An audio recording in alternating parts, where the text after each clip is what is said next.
and welcome to Perspectives. A quick reminder, you can contact us on Twitter during the show. We are live, and I will try to include as many tweets as possible in the show. Economic independence, we've talked about repeatedly, is the key to freedom of any country. Economic independence is the most important constituent, the most important ingredient which enables a nation to decide for themselves, think for themselves. We recently signed an agreement with Iran for the Pak-Iran gas pipeline, and the speculation was so heavy that we would be sanctioned, we would have issues, can we do it, can we not do it? That speculation stems from economic dependence. Speculations like that depend on economic dependence. If we were economically independent, if we were not taking loans from various agencies and countries, if we were not being Greece, which the state Greece is in right now, we would not have to listen to anyone. We could be our own champions, our own masters. But why does Pakistan not have economic independence? And how will we achieve economic independence? That is the topic today. My guests, on my right, Mr. Miftah Ismail, an industrialist himself, a businessman, and is representing Pakistan Muslim League Nawaz Group. Thank you very much. On my left, we have Mr. Firdous Naqvi, who is involved with the business community and does speak very heavily on economics and representing Pakistan Tehreek-e-Insaf. Firdous, thank you very much for being here. Thank you very much. Mr. Shabbar Zaidi, who has been an independent economist, but is now a caretaker minister in the government of Sindh.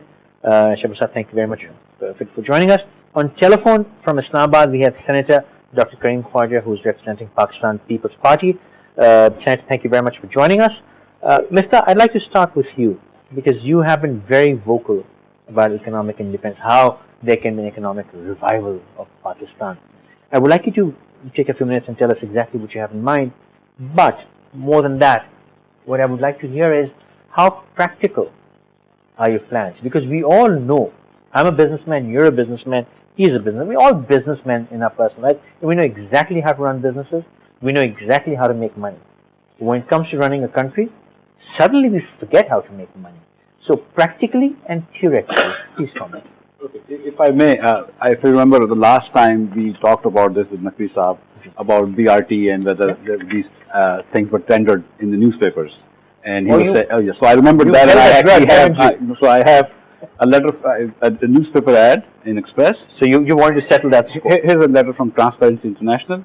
And here's a bunch of, and these are not, I didn't get it from government. Actually, I was not well today, so I just called somebody in the office. Okay, so this fine, is from this. So, fine. Okay, we'll let Mr. Naqvi scrutinize that. While I would like to owe this to you and Mr. Naqvi. So I've passed on him. Can I? You want to do it already? Yes. Look, an international tender which allocates the total budget of virtually 1 year annual level comes in Express. No, I mean, and which is the company which applies? I asked for 4 companies. Right. Which competed in the tender. Where is the PC1 of the project? When was it? The only thing that was it ever? Can you bring in some projects which are of this size? Should they go without going to the provincial assembly? Is this what is called transparency? Okay. Is this what is called good governance? Okay. Let me. Can he support that? The only thing you asked for, and you said you would apologize if I showed you this, and I did. Okay. I mean, I apologize to in front of the total public of Pakistan that Pakistan Muslim League Nawaz, when issuing such a big project, printed an ad in Express newspaper for an international job. I apologize. I have to have a copy. And there is also a letter from Transparency International that says that 27 out of 29 projects were actually advertised. So anyway, so that's just that. Okay. So why couldn't you bring an international? Because this is not what you asked for. You asked for what I said. Any newspaper. You said you asked for something. I brought it. Okay. This is the best example. This is what we call as Mura Kushti. Okay, I think. And this is whatever you asked for. We have been blaming the PML Nawaz government. Let's come back. I think Mr. Naqvi's point is about the ad hocism involved as well. No, but he asked for an ad, and I brought it. Yes, exactly. Good enough. No, but that was the only thing that but it's in other papers as well. I mean, I said the 4 competitors. You're only taking one thing. No, there were 4 competitors. 13 competitors. No, 4 competitors. Who were the evaluators of the There were actually 13 competitors. I tell you what. We can keep another sitting where you can give even more data to just the economy. Anyways, I mean, because I just wanted to say that last time he asked for an ad, I got it. Anyway, now you ask for something else, I'll bring it next time. Okay. So now, okay. Since Adam Smith wrote his book, The Wealth of Nations, people have been inquiring as to what makes countries rich or richer. Sure. How do we increase the wealth of nations? And that includes both the people of this nation, which is fundamentally more important, and also the government. Our problem in Pakistan is both that our people are not so rich. There is a lot of people living under the poverty line. A lot of people living in poverty, abject poverty, not being able to go to school, not having access to health, to sanitation, to clean water, things like that. And as well that our government is very poor. Poor in the sense that what it spends, about 21% of the GDP, it does not take in taxes, which is about tax and non-tax revenue combined is about 12% of GDP. What we need to do is to address both those things. We need to increase the wealth of our people by increasing the economic growth rate of the nation. We've been growing at only 3.1% the last 5 years, which is the lowest growth rate ever in the history of Pakistan for any 5-year period. We are growing slower than India. We are going more slowly than Bangladesh. We are going more slowly than Sri Lanka. We've never grown actually more slowly than other South Asian countries. So we have to increase our growth, economic growth rate. That's the first thing we need. I'm going to interrupt with apology. I know all of that. Yeah. All I need to know is how you propose to do that and how practically you will do that. Okay. And I also add one more question please. on my behalf? Well, that's question stands for you as well. Why was it not done in the last? Why was it not done? In the last 5 years. And the good senator is with us online from Pakistan People's That Party. you can ask. I'd like his comment. That you can ask. Senator, I mean, No, I'm not I will also ask you. PMLN was 65% of the country's population. You should And understand also- that you are not the federal government. I don't know whether you About understand after this the bit of devolution basic of power, there was anyway. enough Okay. economic growth. But look at Bihar. If Bihar can have 14% growth rate, while whole of India has 8%, Punjab should have depicted Ever something since like Mr. that. Zaidi has joined the caretaker government, he's holding his peace. So I'll have to get to him Okay, now, let me- categorically. So the thing is, okay, so I mean, as you said that, you know that how slowly we are growing. So we have to grow that, grow the economy faster, and then we also have to put our fiscal house in order, which is to say that we have to balance or go towards balancing our budget. Okay, so now how do we do this? We have to start, in terms of growing the economy, we have to go and attack the drivers of growth. What are the drivers of growth? First of all, 2.5% of our GDP growth is taken away because of the energy crisis, the debilitating energy crisis. We have to solve that, okay? We have to solve this energy crisis, A, by getting rid of the circular debt and by increasing capacity. Once we've done that, that adds 2.5% of our GDP, to our GDP growth rate. That's the first growth driver. Obviously, law and order has to be improved throughout Pakistan in order to bring in But we investment. know all of that. That's the second. Sorry to No, interrupt you. but okay, But now. these are things we've heard. Then and you have talked to, about then you for have to years. aggressively mine. So this is not rocket science. You have to aggressively Sure. start mining. Whether it's copper mines in Balochistan, iron ore mines in Punjab, other mines in coal mines in Sindh. We have to start giving concessions to international companies about mining. That's the third thing we have to do. We have to give concessions to international companies. Concessions. I mean concessions. I don't mean discounts. Concessions. I mean that we have to let international companies come and buy in or bid for concession. From concessions, that's a technical word that they have to bid. Everybody's laughing about that.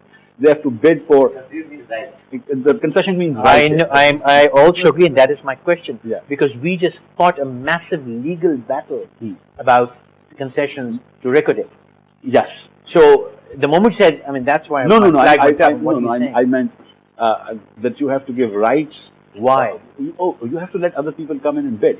Through international bidding, that other countries and other investors can also bid. Our people can also bid. Right. And now I okay. Now I let that go.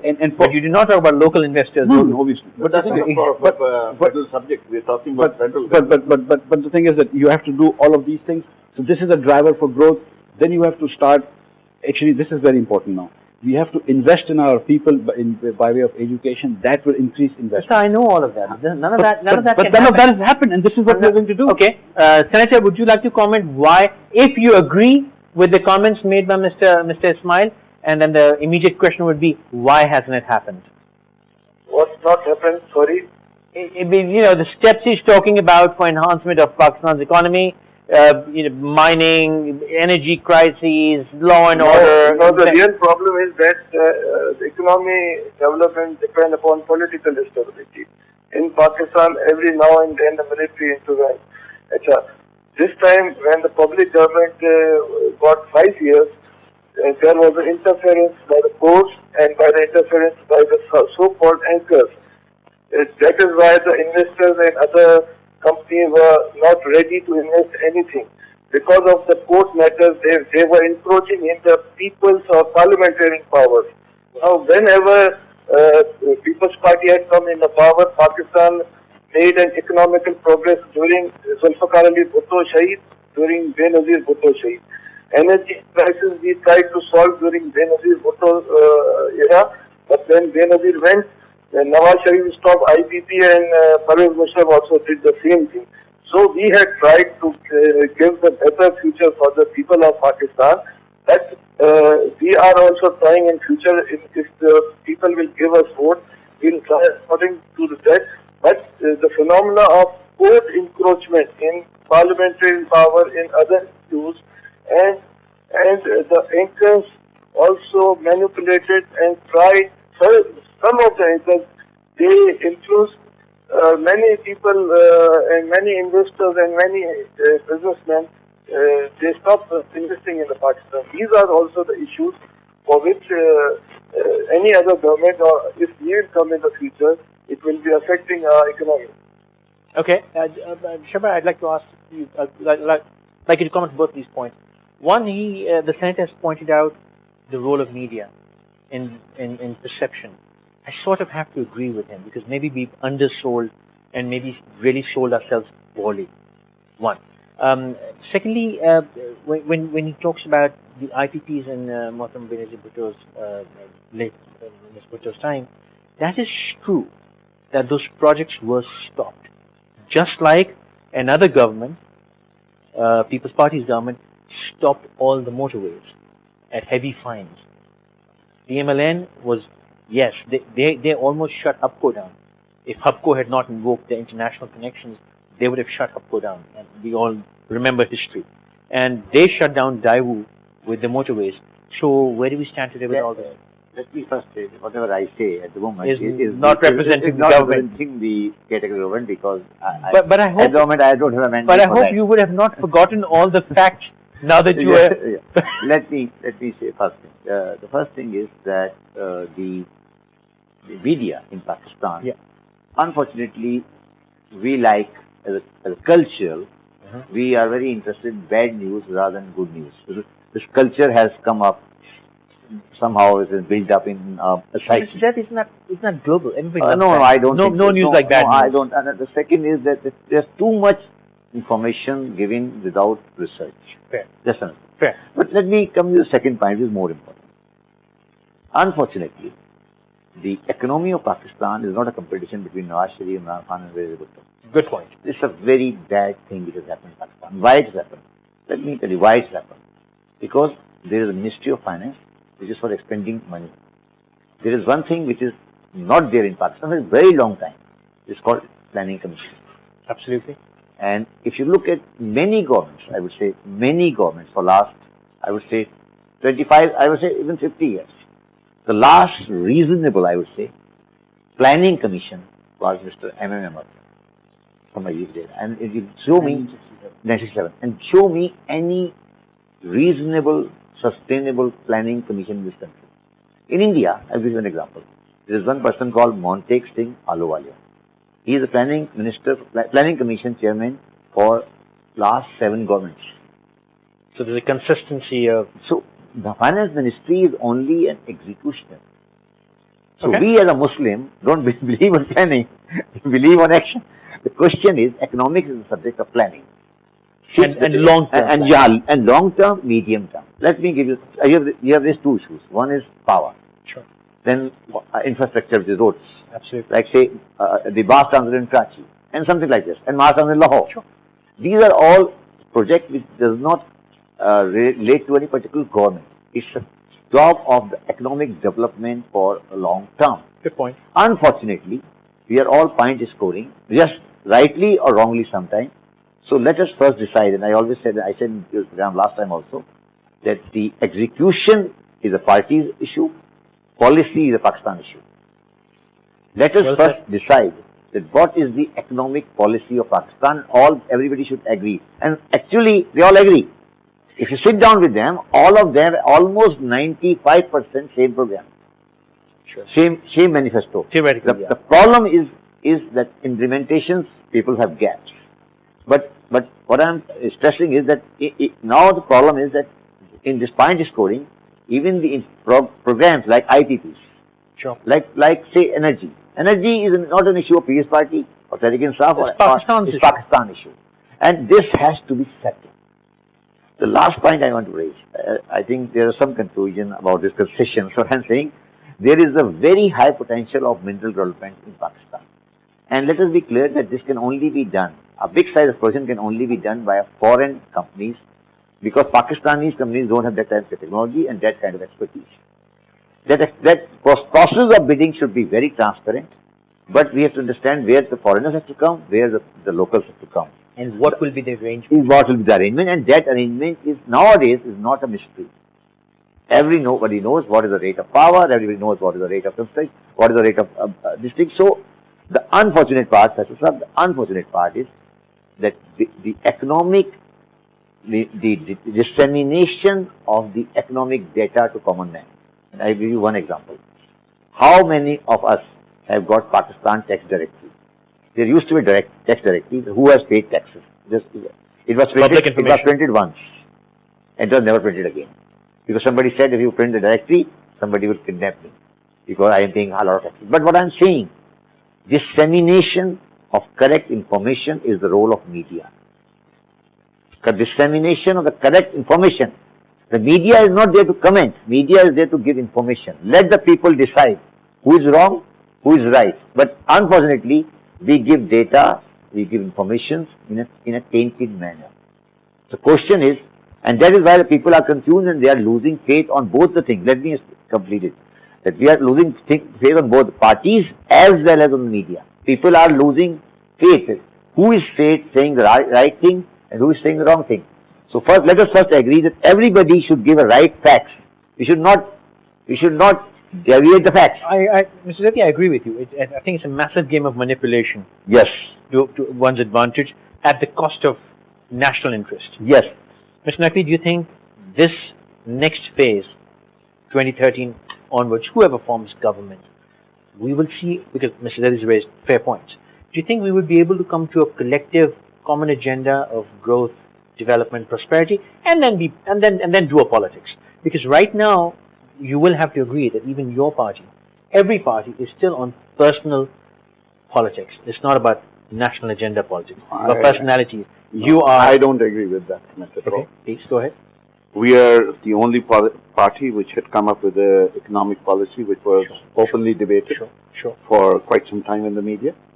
We had clearly stated how we are going to meet the goals we have identified, because it was questioned that when we said we were going to increase the budget of education by 5 times and that of health and increase social sector spending, the question was asked that how are you going to raise the money for it? The answers were given to it. The state enterprise is being run in a better fashion, like the Khazana model in Malaysia. And all those questions, I don't want to go. I also disagree with Shabbar. You see, there's a lot of issues over there. Planning commission is needed, yes. I totally agree with it. But the prioritization of which activity should precede what? Should we give preference to the railways or should we give preference to individual transport by building motorways? That's a decision which can be changed during a course of government. What should not be stopped is a project which is once passed. No government should stop that. But if a transparent process was followed, people will not be able to stop it. Unfortunately, in the past, they were stopped regardless. Unfortunately, I can tell you in both the cases, the two cases which are mentioned here, and there can be numerous others which I can mention. Just look at the IPP program of Benazir Bhutto's time, 1994. It was a transparent program to the aspect that there was a fixed price at which you were going to buy power. But what kind of technology would come into it? We went for the worst technology, the worst fuel, and the worst locations. And unfortunately, building the transmission lines and everything made power very expensive. And the amount of power which we contracted during that period of 5 years, 4 years he was in power, was enough that we didn't have to set up any power. In fact, we had excessive power and there were issues related to it. Even if you look at the hub power project, there was so much pressure on World Bank that they got a sweetheart deal out of it. It was unfortunately, since we had given sovereign guarantees and it was a badly negotiated agreement, maybe it was our first agreement, so we can live with it, but there were issues in it which can be pointed out, but that's not your subject today. Similarly, if you would go through the Daewoo experience, very similar to the mass transit one. Tender was called and executed within 35 days. So that was the total period we gave. And there was no prioritization. It was never debated whether Pakistan should have. Let me just something. Please. That whether Pakistan would be better off with having a bullet train and a dual carriageway during that time, and that would be more better for the economy of the country, or for having a strip of road between Lahore and Islamabad. Yeah. Which of the two projects should have a greater priority? Because we stopped the electrification of the railway from Lahore to Khanabad. It was never completed. The dual carriageway, which was to be made from all the way from Karachi to Peshawar, was stopped due to the motorway project. These things are reality in history. May I interject? I need to take a short break, but I'd like to make a quick comment here. You have raised issues about lack of transparency or maybe even corruption. I respect that. I will not take names because it's a different country. It's a country which has prospered tremendously and is attracting a lot of investment from Pakistan today. Actually had a clear understanding from that great leader that there will be 20% kickback, but we will do massive development. This is a very controversial statement I'm making. I'm not saying there should be corruption. I'm not saying there should be kickback. I'm not saying any of that. But my grudge is, yes, the motorway, which you are pointing rightly, I'm sure had lack of transparency, but half the world uses it today and the rest of the country wishes we had it. IPPs, there were a lot of issues with those IPPs. I remember very well the issues, and I'm sure there was corruption. I don't know. But neighboring country India did not go for motorways, they went for development of the railways. My apologies. First, I'm not saying motorways should not come. I need to take a short, I'm just making comments, I'll take a comment and come back. If those IPPs had been put, HUBCO, you're right, but if there wasn't a HUBCO today, we'd be in serious trouble. If those IPPs had been there, and the reason I'm invoking it, you can laugh, the reason I'm invoking that is because I still feel that lust for accountability and shutting down projects. Take a very short break. Take a short break.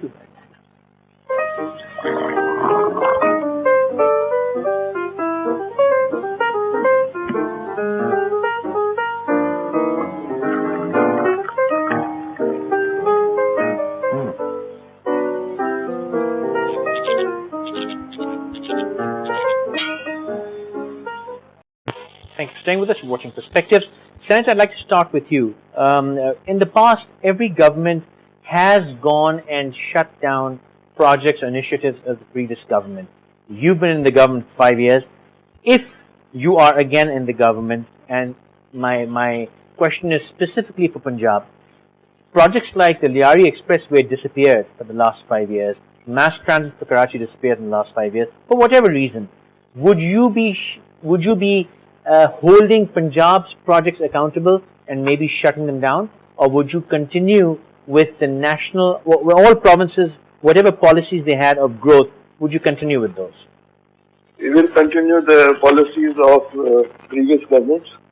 We will not stop any policies because we believe in reconciliation, and we have ruled Pakistan since 5 years on same process of reconciliation. So we will follow that policy. We will not stop anything which Punjab has started. Okay, if I may ask you this, people are saying, I've got tweets right now when they're saying we don't want to hear you or any politician saying what should be done or what you will do. We'd love to hear what you've actually done in the past. What would you say that in Sindh in particular, where you had free hand, almost a free hand, what have you done? And what's not? We know good reason. You've all explained repeatedly why you did not do what you did not do. But also, we'd love to hear what you've actually achieved.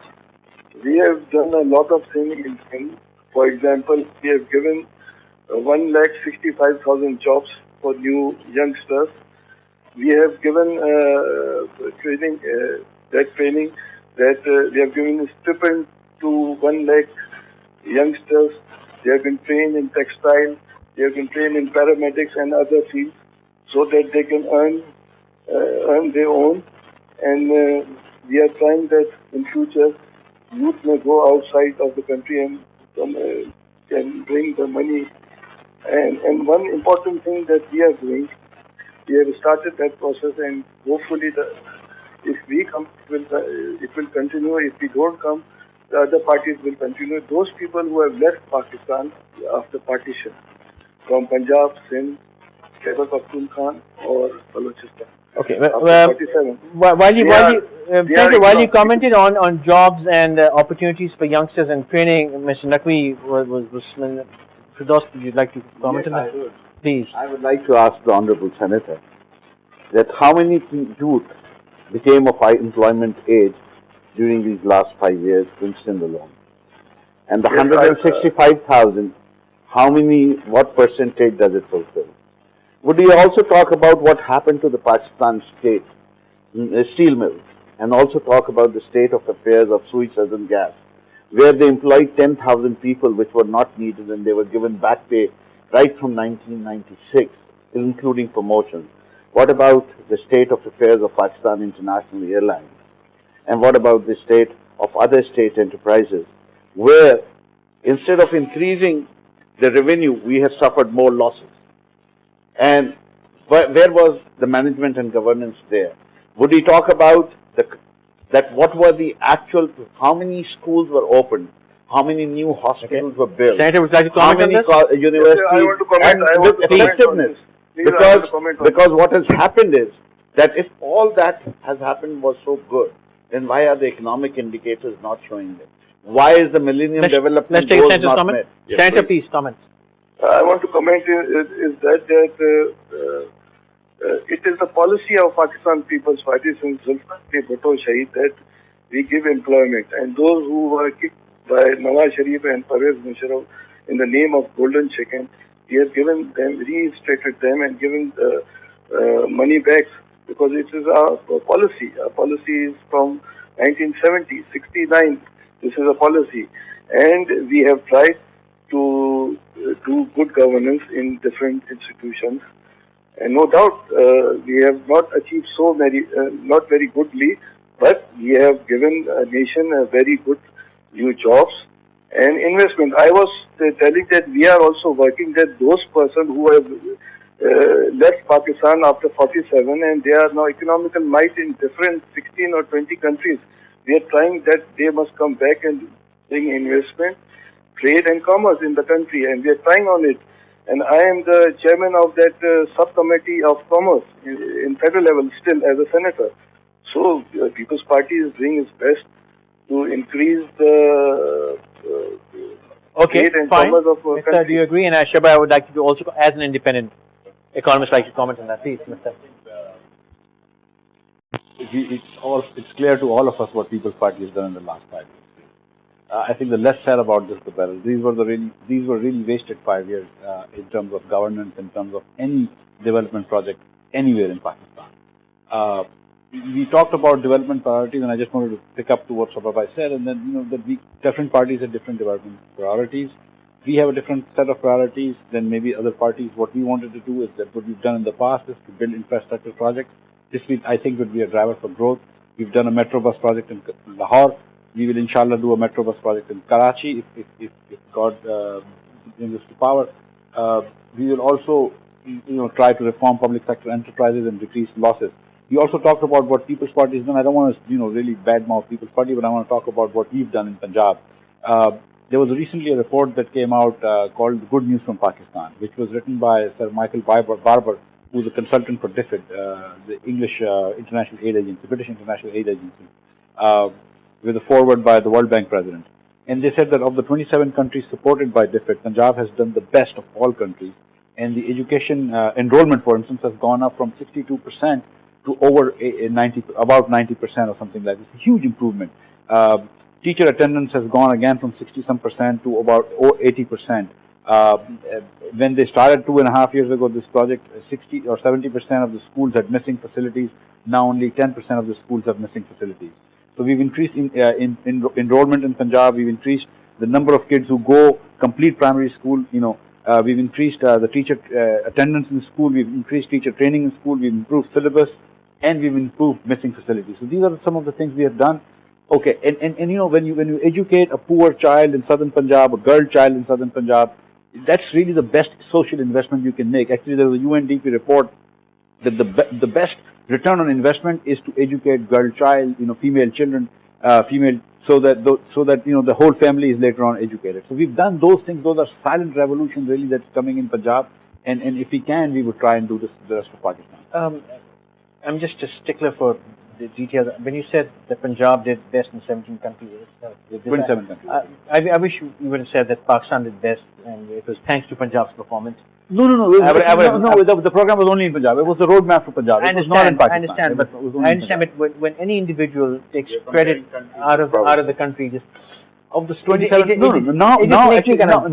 In fact, I mean, the good news is now that Khyber Pakhtunkhwa government, which is not our government, which is an AMP government, they're also trying to do this, and I hope that they will also try and be very successful. They've also started this project. No, but this project was only done in Punjab. My point is something else. That any province, when tries to stand out independent of Pakistan, is just sort of. No, we're not trying to stand independent of Pakistan.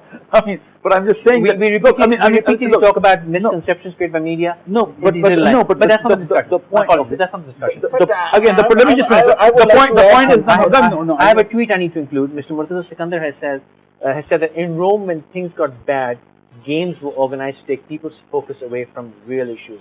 EML's Metro is part of same strategy. And Mr. Asad Iqbal has said, loving how the senators start talking about what they did under Zulfikar Ali Bhutto and Benazir Bhutto when asked about what they did in the last 5 years. So these are two tweets I need to include. Okay, let me just and Sarah Wadud Khan also has a tweet, which I'll include later. Please, Firdous. I had last time mentioned there was a report from the Beacon House Institute of Public Information and Studies signed by Shabbar Zaidi, which is totally contrary to the facts and figures being stated by Miftah.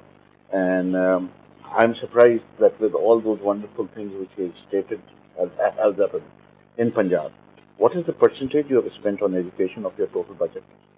I actually don't remember that percentage, but next time when I come, I'll also bring this report, report that was not written by anybody from Pakistan, but this report was written by Sir Michael Barber. I can say something, that while setting the Millennium Development Goals, it was clearly announced and stated that unless until we spend 5% of our budget on education, we shall not be able to meet the enrollment targets.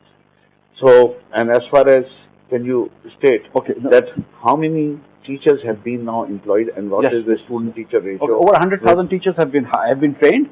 Okay, more than 80,000 teachers have been hired. You asked the question, let me answer. You asked the question, let me answer. Okay. So more than 100,000 teachers have been trained. Over 80,000. I do have peacekeeping forces. Oh yeah, yes. Over 80,000 teachers have been hired, all on merit. Again, this is and the thing is, I would commend that you really look at that report. It's called "The Good News from Pakistan." It's written by. I will take. But you're right. There's also another article I came out yesterday, which was saying Imran Khan, the new savior of Pakistan. International article. So this is a report, and the enrollment service. Also read the report which I'm talking about. Okay, I'll come to that. Shabbar, please, yes. You need to bring peace to this. Let us have faith on ourselves. He is referring to different report. He is in Million Urban Goal. Let me please. So let us rely on ourselves. We are also not so incompetent that we need foreign reports.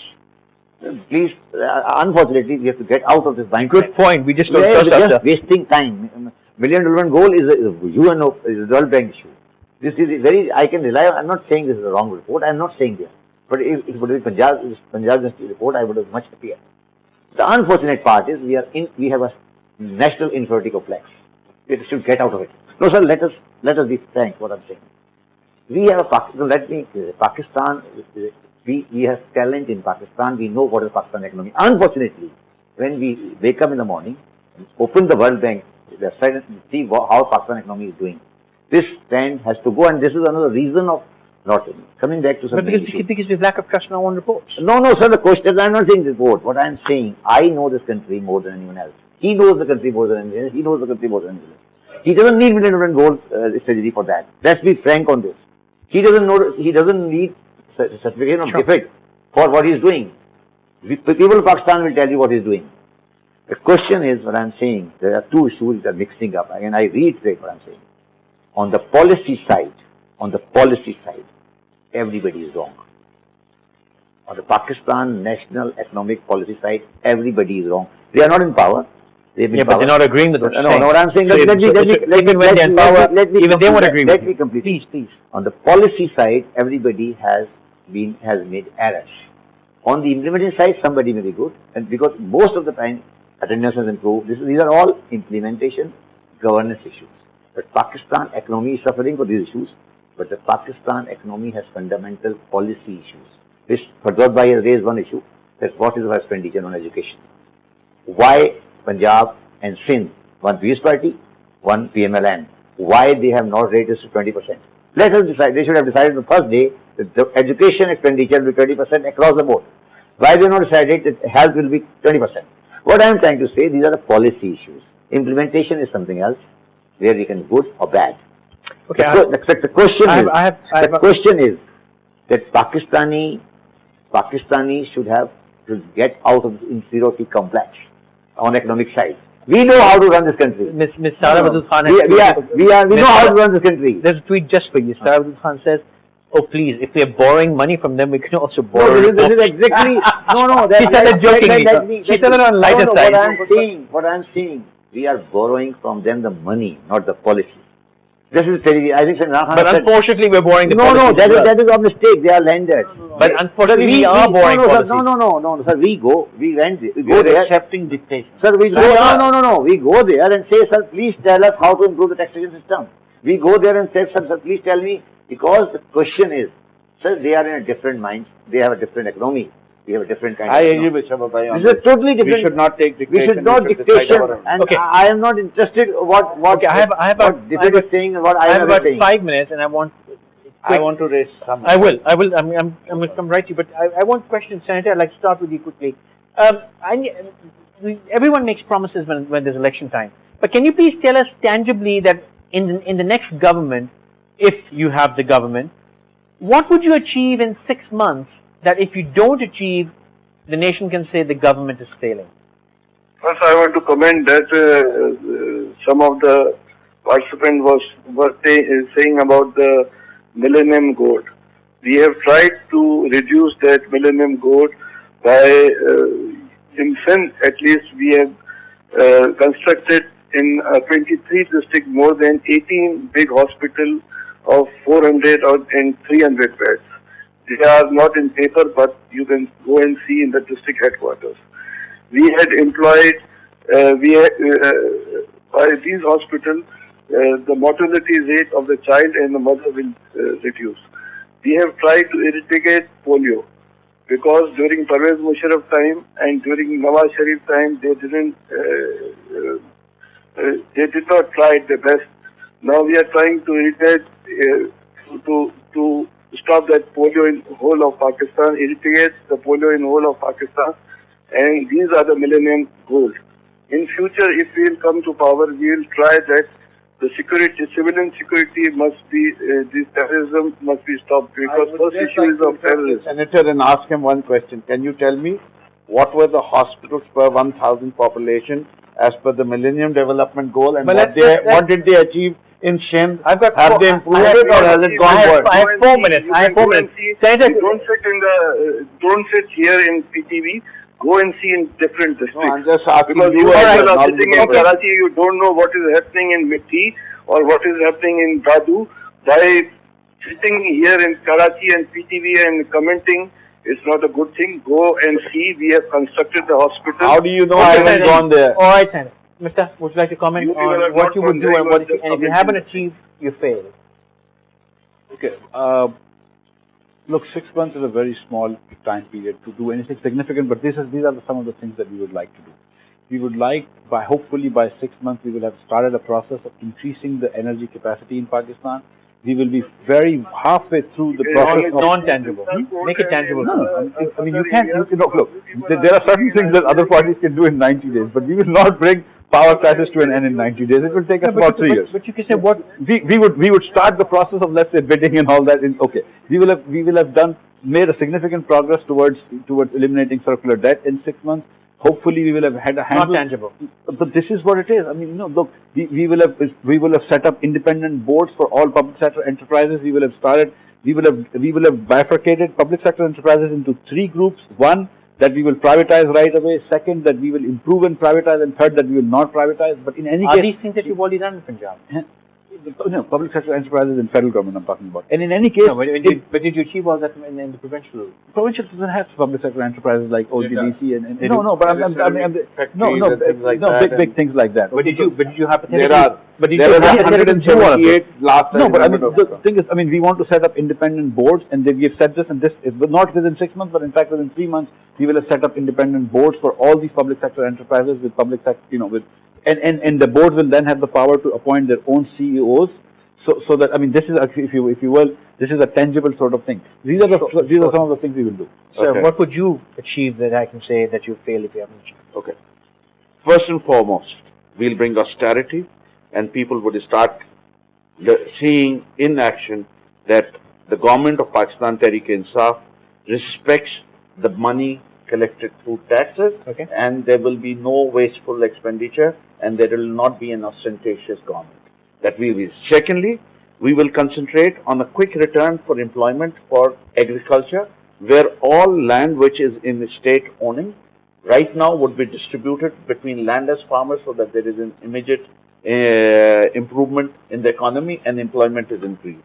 Third, we will clearly call out all policies which we want to implement in the 5 years, in the first 6 months, with major goals outlined with a schedule. We will With start interim milestones. yes, and we will start a public works program so that unemployment, because without reducing unemployment, there will be Very law and order short problems. comment. In the 6 months, the biggest test will be tax collection. If the tax collection does not increase by at least 40%, it means By new taxpayer. by the new tax, at least incremental. By new taxpayer. Incremental. If it doesn't increase the 40%, then it means the government has failed.